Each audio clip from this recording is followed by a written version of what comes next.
ABC Thursdays. Welcome back.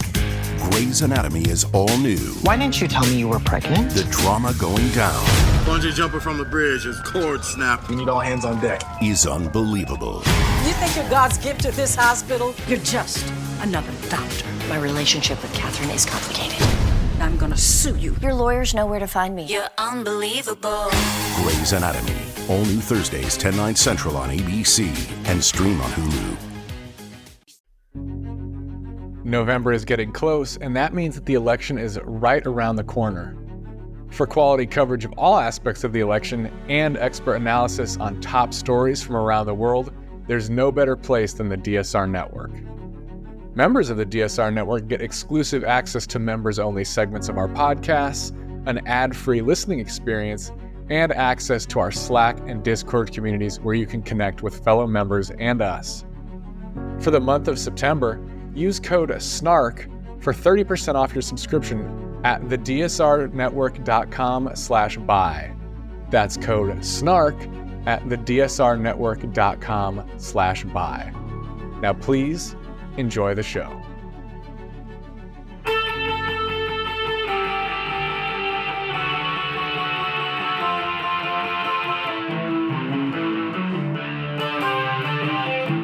This is the Daily Blast from the New Republic, produced and presented by the DSR Network. I'm your host, Greg Sargent. At a rally in Wisconsin over the weekend, Donald Trump really cranked up the rage and hate speech about immigrants in a major way. He seethed at Kamala Harris over a speech she gave laying out her own vision of immigration. But something else Trump said at the rally deserves special attention. He directly attacked Fox News for the mere act of carrying Harris's speech on the network. He said they shouldn't be allowed to do that. This, when taken along with other things Trump has been saying lately, should be seen as a warning of sorts, a preview about what might happen to dissent if Trump wins a second term. And today we're discussing all this with Salon columnist Amanda Marcotte, who is very good at interpreting the dangerous subtexts of Trump's most unhinged public utterances. Good to have you on, Amanda. Thanks for having me. So at his rally in western Wisconsin, Trump said that migrants will walk into your kitchen and cut your throat. He called Kamala Harris mentally impaired.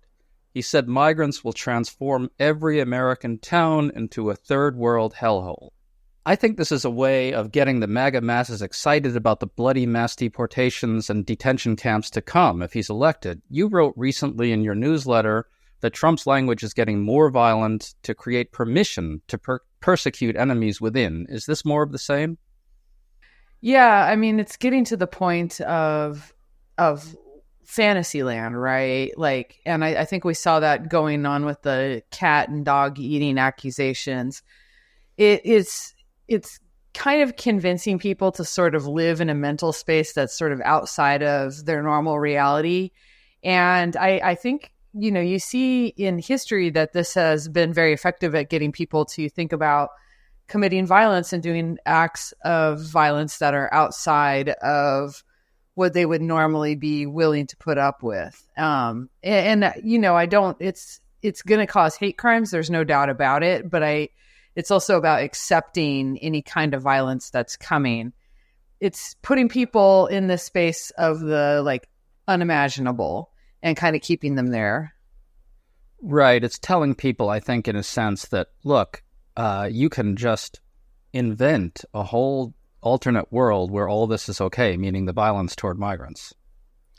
Yeah, it's very much reminiscent, and I'm not the first person to say this, of the satanic panic in the 80s, where the level of accusations against daycare workers and other people that, you know, heavy metal musicians and stuff just got completely out of control, that they were engaging in human sacrifice, that they somehow had murdered thousands and hidden it and things like that. And a lot of that was about justifying the religious right's kind of grab for power, their crackdown on music, their censorship, other things that I think previous to that would have been not allowed in American society, but they kind of worked themselves into a frenzy of moral justification by imagining enemies that were so bad, so evil, that everything was justified in stopping them. You just gave me a flashback to Stranger Things, which is also set in the 80s, where there's this kind of witch hunt for this one guy who's called a freak because, you know, he wears a denim jacket that has a heavy metal logo on the back. I want to play a specific quote from Trump at the rally. He talked about the speech that Harris gave Friday night, laying out her plans for stricter border security and comprehensive immigration reform. Then he said this. And then I have to sit there and listen to her bullshit last night.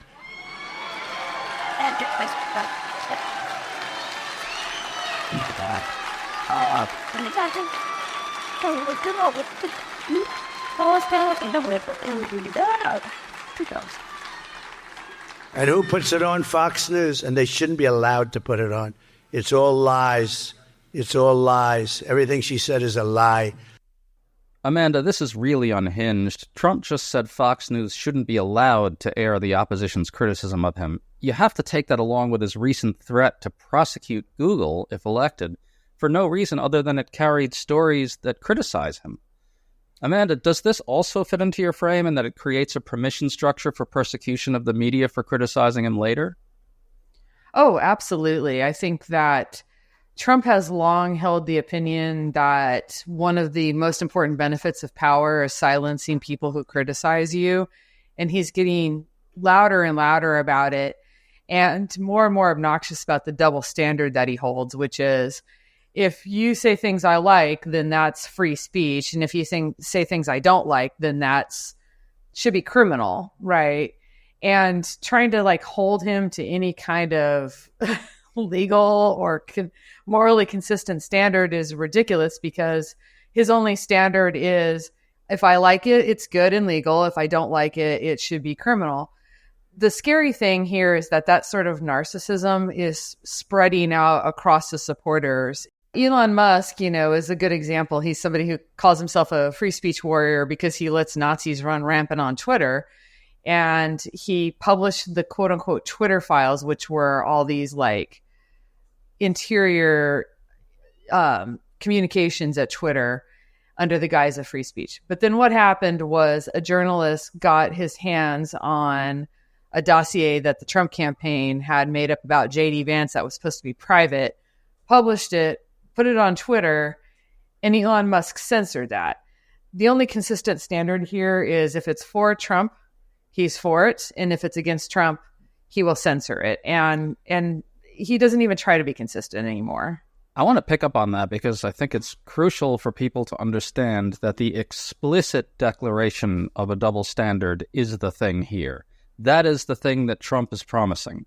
He's saying, we no longer have to be consistent. Everything should be rigged in our favor. Elections that we lose are illegitimate. Elections that we win are legitimate. The media is being fair when it criticizes our opponents. The media is being unfair when it criticizes us. He is essentially selling a kind of liberation from consistency and neutrality to his supporters, I think. Yeah, it's very explicitly this end of liberal democratic ideals, right? And replacing them with fairly classic fascist ideals, blood and soil notions. J.D. Vance's speech at the RNC was very clear on this, that what makes you an American is that you're born here and your ethnicity and your history here. And he kind of like played a little around the edges to imply that there was some allowance for racial diversity in there. But we all heard what he was saying, which is Americans are an ethnic group, and that ethnic group is obviously a white one and a conservative one and a Christian one and all these other things. And once you've redefined Americanness and those lines, you can kind of redefine the law and who is in and who is out. And the consistency here is not we have free speech for all citizens. It's that, or all people actually, it's that the in-group are real Americans and they have all the rights and privileges, and the out-group are not real Americans and they deserve nothing. The bigger context here, though, is CBS News just announcing that its moderators won't be fact-checking the vice presidential candidates at this week's debate, Remember, ABC News did fact-check Trump and Harris at their debate, and as a result, Trump and top MAGA propagandists attack ABC relentlessly for weeks. Trump even said ABC should lose its license for telling the truth about his lies. Is it fair to read this and the attack on Fox News for merely airing Harris's criticism of him as a clear advertisement of what a President Trump would try to do to dissent with executive power in a second term? Oh, absolutely. He's made it very clear what he thinks the new order should be. It's interesting to me, too, that Fox News continues to do right-wing propaganda in the old-fashioned way, which is they create the appearance of a news network so that it legitimizes what is actually just right-wing propaganda. It shows that they've long believed, and I think correctly, that conservatives want to view themselves as engaging in a liberal democracy, just with a different value system and a different set of beliefs. And so they would kind of mimic what that would look like while not actually doing that. And Trump is saying we don't need that anymore, that everyone's sort of on board with just straight up fascist, views on how government should run, how society should be run, that, for me and my friends, everything, for the opposition, nothing, right? Persecution. Yeah, persecution. I don't know that he is as right as he thinks he is. He goes to his rallies and people cheer him on when he says things like this. So I think he has it in his head that this is the majority view on the conservative side. And I think that that's not true. I think that the kind of people that go to MAGA rallies are just full-blown fascists. But I think there are a lot of people that don't really want to accept that this is what they've signed on to. And they kind of like the comfort blanket of being told that Trump is a normal Republican. This is a normal political party. We're still engaging in liberal democracy. And that's how they kind of tell themselves how to sleep at the end of the day.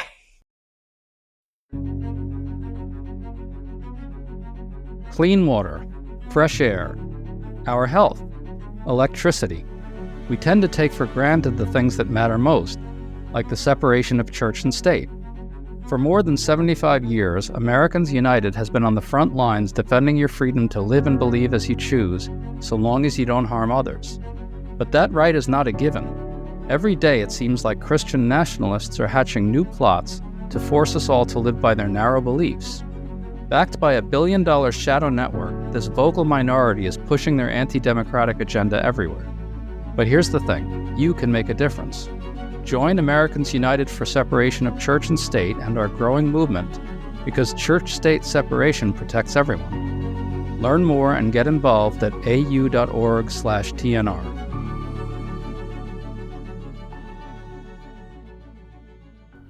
Right. I mean, it's a little hard to say exactly what MAGA rally attendees believe. I think certainly some of them are there for the authoritarian display. Whether all of them are, I don't know. I will tell you, there was some really interesting polling from the Public Religion Research Institute that found that something like high 60s, low 70s% of people who view Trump positively agree with the statements that migrants are poisoning the blood of America, as Trump has put it, and agree that immigrants are invading our country in a way that sort of eradicates our culture. And by the way, Trump started using that word culture at this rally as well. So what do you think of that? I mean, that's really a euphemism, isn't it? Culture. In other words, it's a euphemism when Trump says they're a threat to culture. Yeah, Western civilization, Western culture, these have been euphemisms that have been used by the quote-unquote alt-right. I just consider them fascists for years now. And it is basically creating an in-group, out-group, denying a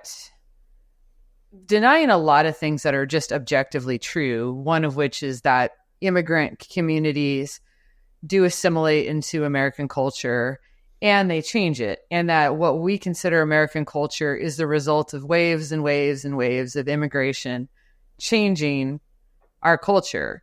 But it's very easy, I think, for a lot of people to tell themselves a story that the way things were when they were a kid is the way things have always been and should always be.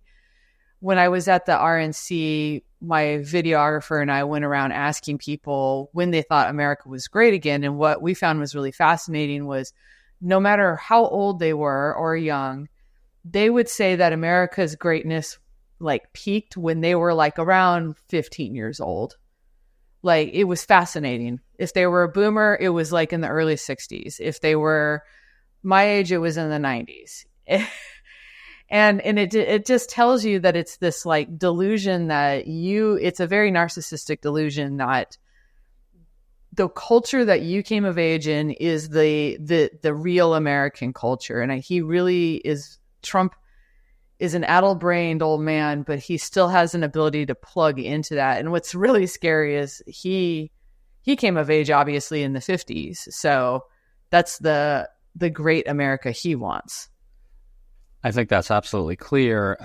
I want to bring up the effect Trump's threats have, particularly the threats and attacks on the media.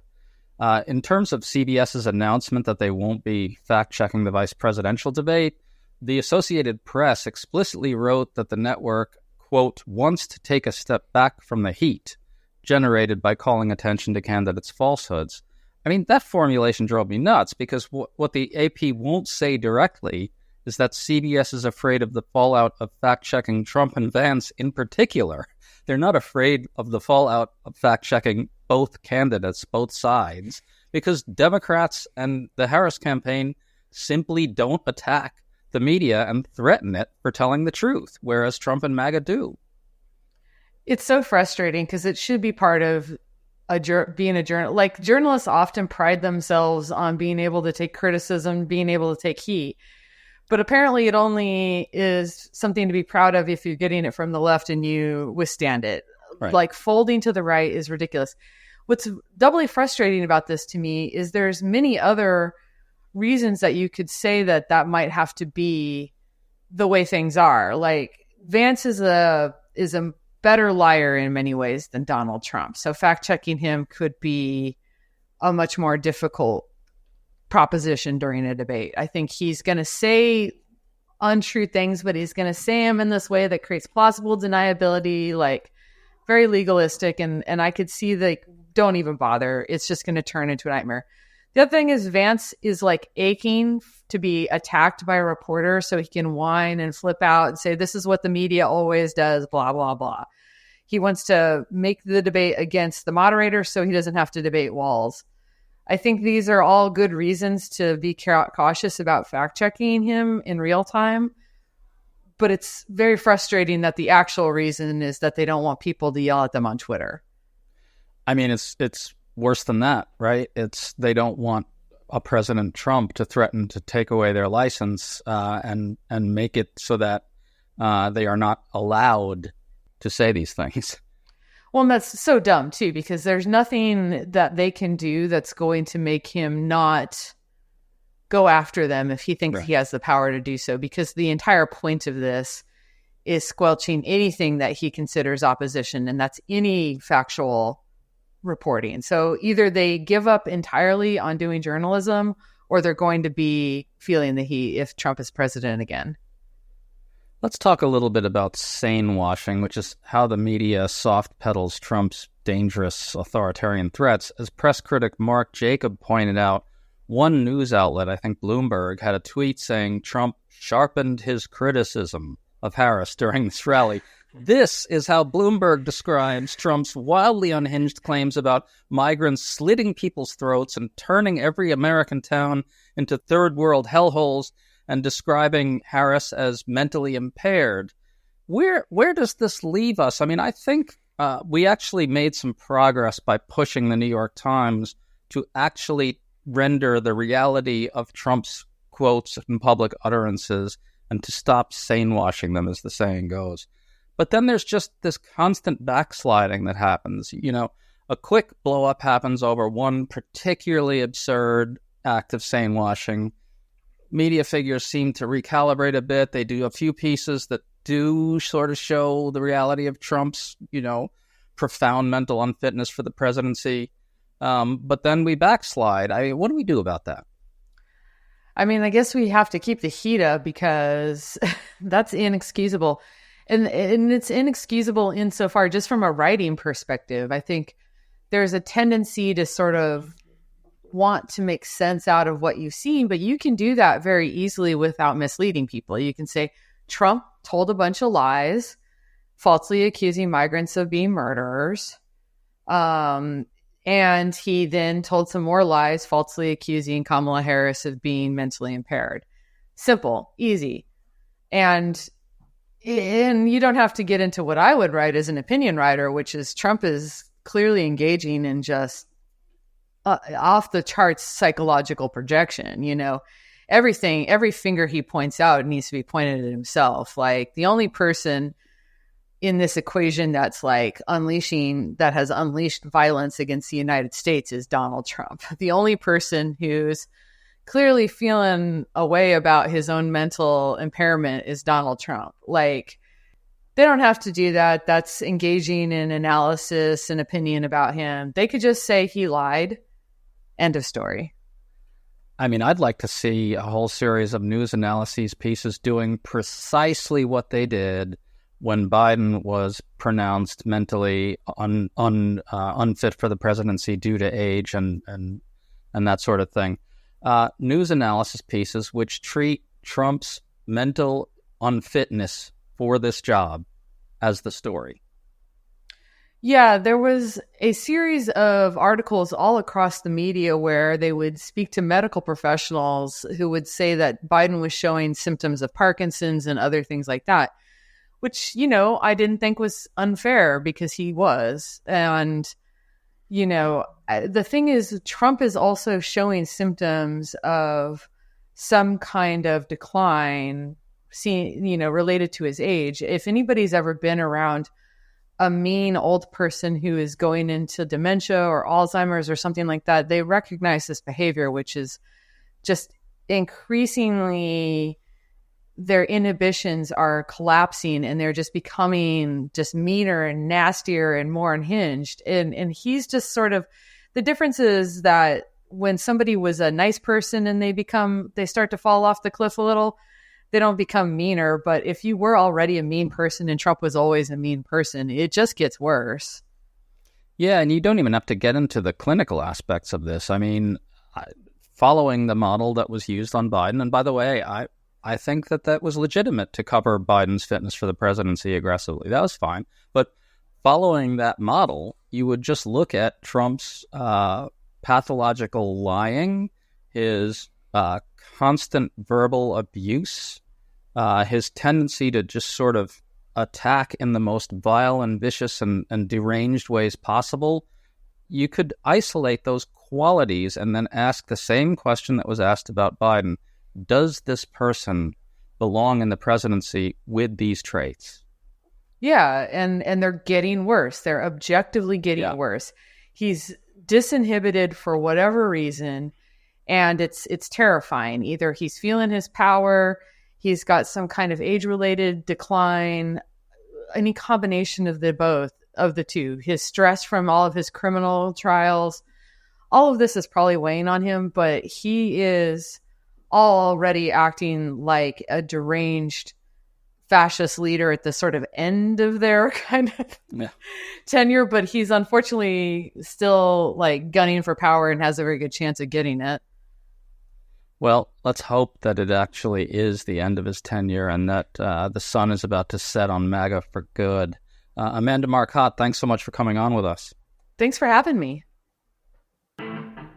You've been listening to The Daily Blast with me, your host, Greg Sargent. The Daily Blast is a New Republic podcast and is produced by Riley Fessler on the DSR Network.